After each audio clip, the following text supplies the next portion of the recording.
I'm joined by Catalina Lauf, a candidate for Illinois' 16th congressional district. She is actually doing an unusual thing. She is challenging an entrenched incumbent in Adam Kinzinger, which you don't really see often, but now kind of in this age of politics we're going to see a lot of people challenging incumbents. So Catalina, thank you so much for coming on to speak with me. We're going to transfer our discussion largely to Town Hall 2, but appreciate you sitting down with me for a long form conversation here. Yes, thank you so much for having me. Absolutely. So why don't you talk about what prompted you to run or more so let's talk more about your background. I think people want to know more about you and your involvement in politics. So why don't you share about your background and how you got involved in politics? Sure. So I grew up in a small town outside of Chicago called Woodstock. It's in the northern suburb area of Illinois. And, it's a very just kind of middle class area with a lot of small businesses, manufacturing, farms. We kind of really represent the normal side of Illinois outside of Cook County. When you think about Illinois and Cook County, you think about the Democrats and the corruption. But what people I think sometimes kind of forget is that a lot of Illinois is pretty Republican. But unfortunately, over the past kind of few years, it's been consistently turning blue, not because of any sort of ideology shift, but mainly because the Democrats are really focused on turning suburban and exurban seats into Democrats, and they want to flip it at all levels, state, local, and ultimately federally as well. And so when you have somebody like Adam Kinzinger, who represents a really rural, small business, everyday American community, and he is not only not pushing back against the far left, but he's actually echoing a lot of what these leftists and the Democrats say, it's a huge problem. We cannot afford to have one of our last, few Republican seats being turned into another Democrat bastion. This area is very Trump. Illinois 16 went for President Trump by 16 points. It's very much a Trump district and a Trump area. But yet we have a congressman in Adam Kinzinger who constantly bashes former President Trump. He's on MSNBC, CNN, bashing the party, when in reality, he represents a part of the party that is just no longer there anymore. The forever wars, the overspending, these Republicans that vote with Pelosi. And ultimately, we need to make that stance against somebody like him and push back. And that's why I'm challenging him. It's interesting because some of your critics have said, well, because you've ran before for Congress in the nearby district, you may be exhibiting some carpetbagging tendencies. But in an objective view, you've kind of emerged as probably the most viable Republican challenger to Adam Kinzinger. So how about you dispel kind of those criticisms and what you hope to accomplish if you are to potentially unseat him, and why you are the most viable Republican challenger to the incumbent? Yep. So where I live is actually right in between the district that I ran in previously and in Adams. I'm about 8 miles away from the technical boundaries of the 16th. Have no problem moving, just a few miles west if I am now running and win. So the carpetbagging, it doesn't really play. I don't think that's a factor at all. Especially out here, we don't have anybody who's been willing to step up in a long time, or even people who are formidable to be able to challenge incumbents. So we're really proud of the ground game that we built, not only in the first race in 2020, but the ground game that we're building now. And so if anything, it's actually helped me being able to run before, because that name ID, we were definitely outraised like 4-1 last cycle, but we were able to capture about 20% of the vote. So people really want new faces and new perspective in the party, and they want somebody, like myself out here fighting every day. And so it's never been a problem, has not come up. If anything, it's been a positive that I ran prior. Name recognition certainly does help. And I want to ask you, obviously, beyond, let's say, what you deem his inefficiencies or his kind of insufficiency in aligning with the party and the direction it's going in. Could you specifically lay out where he's been insufficiently conservative?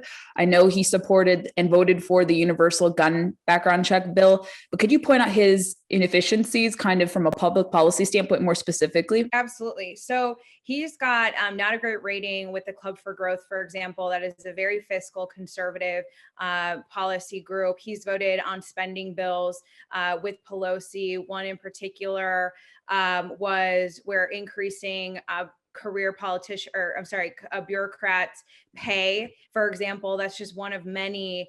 Back in, I believe it was 2018, he voted against pulling troops out of Syria, for example, which is, he's voted on actually everything when it comes to these very war hawk defense measures.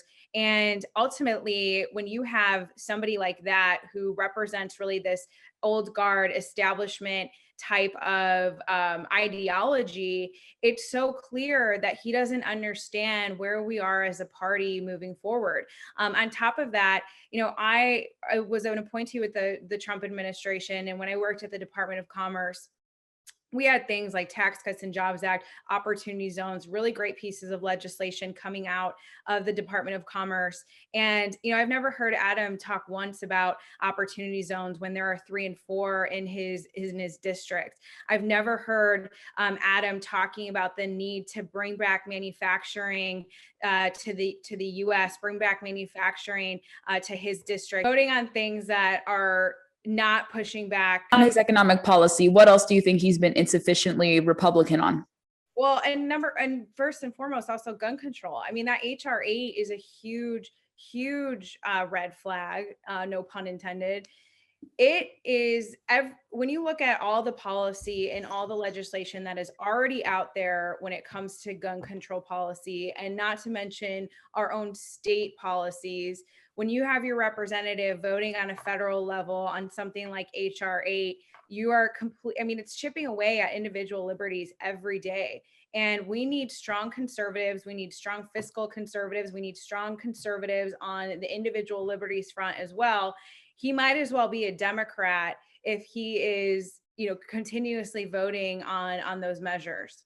Yeah, that's a lot of criticism he has been receiving, especially from people on the right and people who normally would support him. I've seen a lot of blowback from different commentators who are very disappointed. I've talked to different firearms industry professionals who said he's essentially useless now on the gun rights front on many occasions. So yeah. Criticisms are very well apparent. But I want to talk about more so of issues. You've really blasted this out there, an issue that I've focused on a lot, and it's not simply because I've focused on it, but something that I think more Republicans would benefit from would be taking a page from your playbook, talking about the PRO Act. Someone like you who has worked in Uber, and it's not just simply ride sharing technologies, but you've seen what independent contract work has done. You've elevated and promoted businesses. I know you probably have had some family business experience as well. But talk about the PRO Act and why this issue should be more on the forefront and possibly a really top priority of Republicans to retake the House in 2022. Yeah. So when you look at the original, and I know you've spoken a ton about this on the original AB 5, California legislation, the criteria that they're trying to use to identify whether or not you should be a contractor, an employee, is pretty invasive. And not to mention, if you just, this is just my view, if you are a corporation or a business and you are on the other side, an independent contractor, you have already ironed out that relationship, or you're totally fine with the way that relationship is. If you're a 1099 or a W-9 on the employer side, why is the government getting involved? And the short answer is because they want to push everybody towards unions. And that, I think, is a complete entrenchment on liberty, on wanting to work. But on top of that, the freelancer economy, and you've provided so many great statistics when you've been talking about this, but it's $1 trillion economy now. You know, you have millions upon millions of people who are freelancers and independent contractors that if they don't qualify for this criteria, they'll be put out of work. And I think that the biggest issue, and, you know, when I was listening to some of these, when they were talking about this on the House floor recently, I believe, or when they were discussing it, these people have no, I mean, members of Congress, even on both sides of the aisle, frankly, sometimes have no idea how this impacts everyday Americans or businesses because they've never been in the shoes of either the employer or the independent contractor. And that's a huge problem. Why are they pushing legislation when they have no idea what they're actually voting on? And on top of that, you know, Democrats always talk about women in the workforce and talking about how they want to have women in the participate in the economy, where women make up, I think it was 46% of independent contractors. They want flexible work environments. They want to be able to provide for their families and be able to work from home or work on multiple projects and be able to take care of their kids. Where are the Democrats and these feminists talking about helping out women when they're completely trying to dismantle them from an economic perspective? So those are just my thoughts on it. And I hope it's not something that passes. And on top of that, I think it's something that both parties can come together on. Like you mentioned, you know, this is beyond politics. This is about just basic right to work and basic people wanting to just have their own independence when it comes to working. Did you see that it was included as part of the infrastructure bill proposal? On the template, it reads that that's what something he wants to accomplish because maybe they foresee that it won't pass in the Senate, which is laughable because how does displacing 59 million freelancers who either do this full time as contingent workers, et cetera, how does that have anything to do with crumbling infrastructure? I want your reaction to that. Yeah, well, this is just the way the Democrats like to play. I mean, they just push and push all these pork-filled bills, and if it's not pork-filled, they try to hide things like PRO Act in these infrastructure bills. Not to mention the rest of the infrastructure bill. It is when you're thinking about raising corporate tax rates and the gas hikes. I mean, this is detrimental to the middle class and the working American. And I wish that members of Congress, again, on both sides of the aisle, shed more light into something like the PRO Act being a part of the infrastructure bill instead of allowing the Democrats to kind of paint us as these, Republicans don't want to invest in infrastructure. They don't want to have resources put into that, when in reality, we're fighting for the everyday American and the American worker. And this is such a difference also in when you're pushing bills like this. There's such a difference between when we were a part of the Department of Commerce and under the Trump administration, every policy that was coming out of the Department of Commerce was with the American worker and businesses in mind, predominantly small businesses, like the Tax Cuts and Jobs Act, USMCA. These were pro-growth economic policies that ultimately impacted small businesses and ultimately the American worker on a mass scale. And we saw real results from that. Who knows what's going to come up now with something like the infrastructure bill, $2 trillion on spending, and who's going to ultimately pay for that? I mean, the American people do. So it's such a lie. And it's very sad that it's at the expense of American workers. Speaking of corporations, let's talk about them. We see a lot of companies who preside over companies that should not be really entangling in politics. I mean, they have every right to on an individual basis, but sometimes you see the weaponization of politics at the top of these very different big corporations, and they're lashing out at Georgia's new law. They lash out at different pieces of legislation. This is nothing new, but corporations are going to be hurt by a lot of these Democrat policies, yet they kind of act as alarmists when it comes to complaining about the lack of voting that happens in different states. Georgia, apart from a lot of the misinformation coming out, it didn't take away people's abilities to vote. It actually expanded certain opportunities. But yeah. What is your worry? Because these corporations have a problem, a crony capitalism problem, yet they're going to be the most adversely affected by the Biden administration's policies. Are they going to perhaps wake up and see that their new friends not necessarily are on their side? What's the best way to combat them? Not necessarily through regulation, but what can people do? And what do you hope to highlight on the campaign trail relating to this? Obviously, distinguishing that criticizing them doesn't mean you hate free enterprise. I think that's a problem we see with people, that even if you disagree with corporations, you shouldn't be cheering on socialists wanting to wipe them away too. That's a great question. And I think it's twofold. One is the culture war aspect that they're participating in. And the other is just plain free market, the economic perspective. And I think they're one and the same, but they're going about it a different way, right? So the first is the culture war. I never understand why these companies feel the need to be participating in this wokeism culture war. You know, ultimately, commerce was always supposed to unite us as Americans. When you're going and you're, buying a scoop of ice cream, for example, you're not wondering where that particular ice cream parlor voted on, or is that cashier Republican or Democrat, right?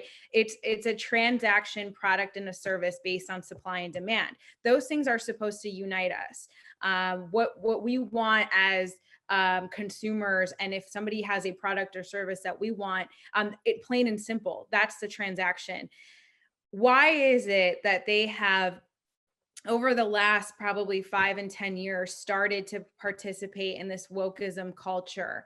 And I think that what I've seen from working in the private sector is that there are so many different organizations and kind of these interest groups that really put on maximum pressure campaigns, sometimes in some instances, even these kind of woke employees, especially in the tech space, as we saw when, I believe it was in 2016, when I think it was either the Groupon CEO or it was a different tech company, that all the employees wrote to the CEO about whatever, about the election, and all these tech companies had, therapy sessions because President Trump won.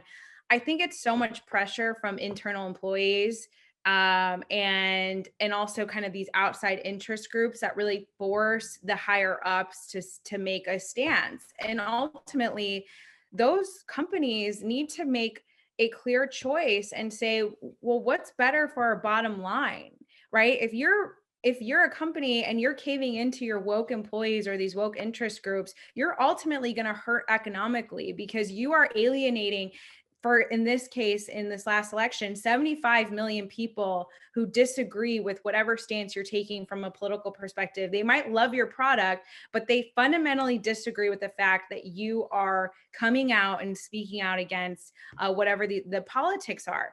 I think that these companies should just stay out in general and just have products and services that people of all walks of life and all political ideologies love. For example, the company that I'm working with right now, my sister and I created this company that is helping kids all across the country with digestive issues. It's not a political company. We don't care what political or where, a kid grew up or where they come from. We're helping all kids with digestive issues, right? And so when you make these things political, it's really hurting ultimately things that unite us as human beings. But then ultimately, I think these companies are going to suffer. Nobody elected Coca-Cola or the PGA or whomever in Georgia to be commenting on policies or this, election reform bill that they've been pushing down there. And I think it just takes, that will of consumers to either stand up and say, look, we don't want you to participate in these political conversations.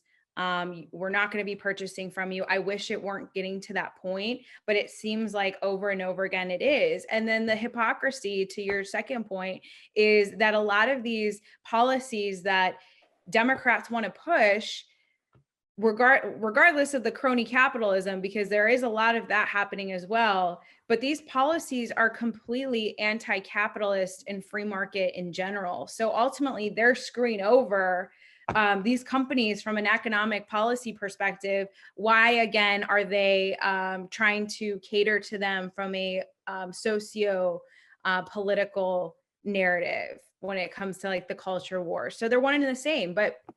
And sorry, long-winded here, but ultimately that's exactly what these Democrats want to do. They want to infiltrate from a cultural perspective, force everybody to play into this cultural narrative. We saw that with the BLM riots and all these companies rushing to their defense and pouring in millions of dollars, when ultimately it's the economics and the capitalist part that they want to attack. They hate everything that companies stand for, the Democrats do. If they loved them, they would encourage them to thrive. And they're doing the exact opposite. Disappointing that social pressure by a few small amount of individuals who just have loud platforms really does ricochet so loudly. And I exactly agree. I don't want to base my consumer choices on the politics of the people behind the companies. Like, I will patronize wherever, as long as I don't have a reason not to. Like, I want to go to a restaurant and not think about, okay, how did this restaurateur voted? Like, what does it go into their food process, or does it go into their product? I don't care. Like, I'll patronize anyone who gives me a reason to patronize them. I think that's what most Americans see. And I think on both sides, I don't want to just simply buy Republican products, or I don't want to avoid buying Democrat products. I want to just buy products that are good.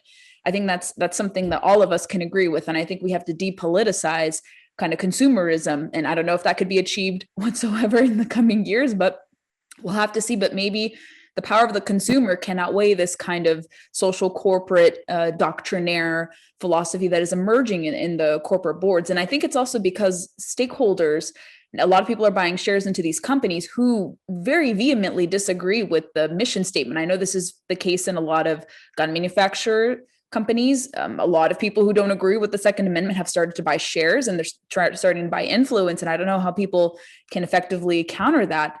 Do they buy shares? Do they purchase large segments of companies? I'm not sure exactly what can be done, but this has already been underway for quite some time. And I think consumers can punish them too. I think, what was it? Georgia threatened to pull Delta's tax exempt status, I think, in case, I'm not sure that policy will work. Maybe it will as a deterrent, but I think consumers have to be empowered more so than the purse of government. And you can show these people a message saying, if you're going to behave like this, we will take our business elsewhere. We'll give our business to Southwest or maybe American Airlines or someone different who is not engaging in this. Absolutely. And you would have also thought, I would have thought too, that COVID-19 and the way that some of this pandemic was handled from a state level, for example, out here, I mean, sure, if your corporation has a retail location, that retail location still suffered with lockdowns. It was all based on state by state. Small businesses and restaurants were obviously impacted heavily by the lockdowns as well. So you would think that, whether you're a company large or small, you would disagree with the way things are being handled from an economic perspective, especially when it came to the lockdown. So I was very surprised to see all these companies in Georgia, try to fight back, when I'm sure Georgia actually was able to open up a lot more actually a lot more than Illinois, certainly, but even down in Florida and things like that, companies were able to thrive. So to talk about politics, I think it's best that they just stay out in general, because then ultimately you also have a situation where they're going to be forced and pressured and bullied to talk about every single policy. At what point does it stop? These small, what you mentioned, especially with these small voices with, these loud, big platforms, they're never going to want to, it's never going to be enough for them. So these companies need to make a huge decision on what they want to be, and understand that they're alienating millions upon millions of people. And ultimately, the only way for them to understand that is if millions of people start searching for other alternatives. Let's talk about the future of the Republican Party. I guess in the postmortem of the 2020 election, it really didn't spell doom for Republicans from what I've seen, even different from different mainstream sources too. And obviously things are trending towards sticking with what President Trump had implemented as policies. And he was able to gain a lot with Hispanic voters. And what I largely see kind of brewing, and I'm not sure what your thoughts are on this, kind of this battle between national populism or populist conservative philosophy against kind of traditional grain conservatism. And I have seen, and I think it's possible, where you can have an overlap of Trumpism, which does implement a lot of traditional conservatism, but kind of goes down to the little man, little woman. Yeah. And you can still obviously adhere to traditional conservatism, which he did a lot of. He espoused and he put forth a lot of policies that were implemented on pretty conservative grounds, ideologically speaking. So do you worry that some people perhaps are hijacking the successes of Trump's message to, let's say, alienate potential people? We saw this on Twitter, and I was happy to come to your defense over this, where someone said you were less American because you have a non-white background or you're partially Hispanic. And I saw that and I was like, this completely runs counter to what Trump's campaign was espousing to what many new voters have said. They said they feel welcome in the Republican Party for the first time ever because of some of the successes the former president ushered in. So do you worry that this kind of small but somehow elevated contingent is going to hijack some of the successes of the past administration? I'm so happy that you brought that up because it is unbelievable what's out there in the Twitter space, not to mention, President Trump married an immigrant, right? So President Trump and the America First agenda was never about being xenophobic or anti-immigrant. It was always about lifting up people of all races and all ethnicities and all backgrounds, and making them able to thrive and provide for themselves and provide for their families, period. And we saw that with the gains from an economic standpoint. We saw historic low unemployment rates for predominantly minorities. We saw something like opportunity zones, an economic initiative trying to kind of flip away these impoverished areas. And ultimately we saw that in the votes, right? I mean, he did make huge gains in different areas. And it wasn't just, these Cuban immigrants who are rejecting communism or understood communism and are rejecting it. You saw that in, predominantly Central American, Mexican counties, like in Texas. And so in short, President Trump was never anti-immigrant. And I think the biggest misconception with the Republican Party is that we don't accept people of different races. We want this to just be kind of all American. That's not true. Nobody ever said you have to come here and you're not allowed to eat what you want and ethnically, or not speak, your language. Obviously, learn English and assimilate. But nobody told our family that you had to give up a culture. And that's the difference. And I hope that somebody like myself, and I know you as well, for having such a rich family history, can really break that narrative that the Democrats want to push and say that, no, our policies are very inclusive. We just want everybody to thrive and be able to build their American dream. How does that happen? You have pro-growth economic policies. You preserve constitutional liberties for all Americans. You help and encourage and inspire people to build their American dream the way that they feel that they want to, build it, and not have this government intrusion. And so when you have these kind of far radicals in the group trying to hijack that message, I think it's very detrimental. Ultimately, people can say whatever they want on, whatever it shows more about them than the actual movement. But that's not what the movement stands for. The movement is incredibly inclusive, and it produced quantifiable results for people of all backgrounds and colors and, creed. Yeah. And huevos rancheros, is a really American dish. I'm sorry to say this, like, you can have refried beans in your breakfast and still be uniquely American. I grew up in California. Like, yes, we had the Mexican influence, but like us gringos used to eat it all the time. I used to, breakfast burritos, hello, those have beans too. So when he was contending with people, when people were contending with the fact that you were eating stuff that's not American, I'm like, this is ridiculous, because American is a big picture type of thing. We have different cultures, but we're all bound by the Constitution, love of freedom.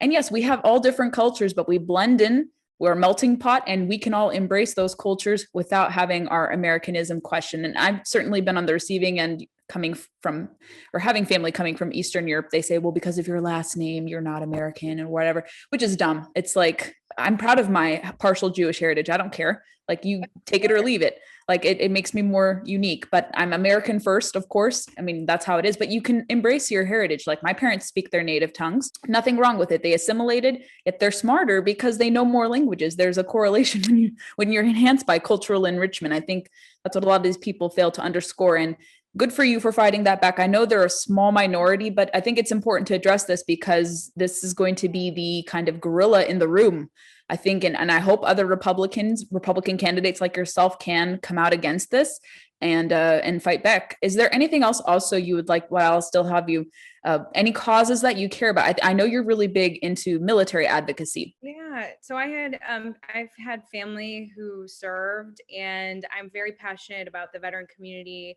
I'm very passionate about small business and encouraging entrepreneurship. And ultimately, I think we see such a shift now in the Republican Party that, everybody, the narrative was always that Republicans don't care about people, and they don't, want to worry about the little guys, which is completely false. I think if I can represent kind of this new age of republicanism, that America first, but also social impact conservatism, where we are, advocating for organizations and causes and mission and purpose driven initiatives. And I think we're getting somewhere really positive. I think for too long we've been put in a box, and we need to show kind of more of the compassionate side of our party, that ultimately things like law and order, things like pro-economic and pro-growth initiatives, these things are compassionate, but we need to, I think, show a little bit more of that loving TLC side that sometimes people don't see in the Republican Party. And I hope to really embody and lead that in my actions, not only as a candidate, but hopefully ultimately as a representative, and understanding that, what unites us all is people and compassion, and being there one another as neighbors, and how we can help each other out in a community way. And I think we need to see more of that on our elected officials, more of that servant leadership, but then ultimately more of that in our party. How can people connect with you if they want to follow your campaign? They've enjoyed what you've talked about, they want to support you. Where can you direct people to support and follow your campaign? Catalina for Congress social media platforms.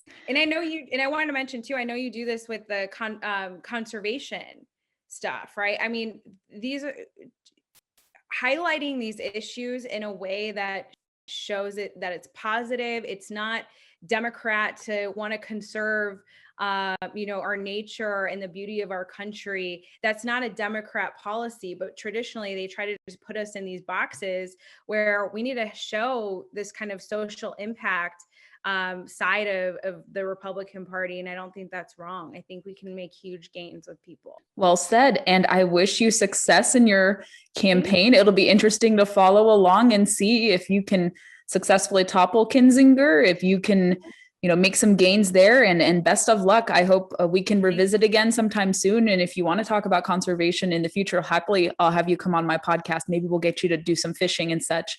But yeah, thank you. Yeah, thank you, Catalina. This has been a joy, and I really appreciate it so much. Thank you.